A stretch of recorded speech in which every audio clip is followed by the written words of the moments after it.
Dharma Bites is brought to you by Free Buddhist Audio, the Dharma for your life. Our work is funded entirely by donations from our generous listeners.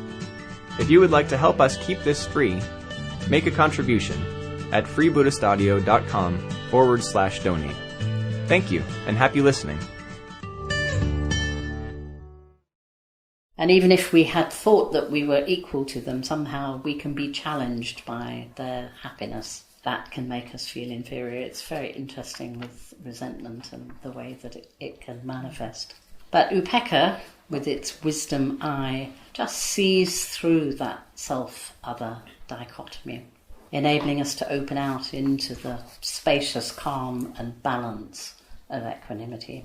And then if you found yourself in the near enemy of Upekkha, which is indifference or neutrality, and there are many things, of course, that can bring that about, particularly when we're not very connected, not very engaged, or finding something boring, just not bothering really to understand what it's about. When we find ourselves in this, we go back to metta. So it's attempting to do the Upekkha Bhavana in that disconnected state won't get you anywhere. So you start at the beginning again, the root Brahmavihara, metta.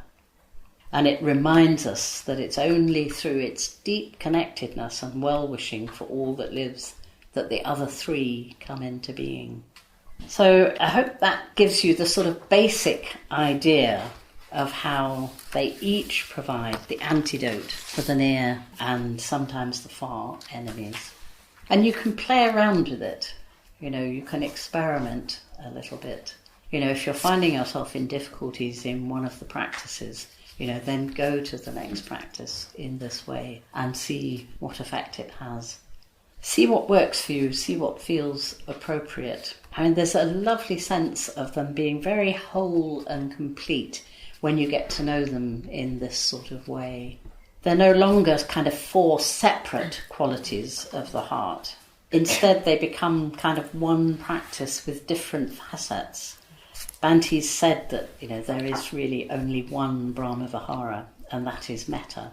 And the more you know them in this way, then the more you see that clearly. And you just get to see and understand them from a completely different perspective when you use them in this way. You're just no longer focusing solely on one at a time, but you see how connected they are.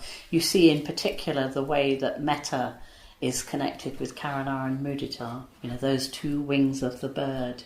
And they're just such a natural outcome of metta. We hope you enjoyed today's Dharma Bite. Please help us keep this free. Make a contribution at freebuddhistaudio.com/donate. And thank you.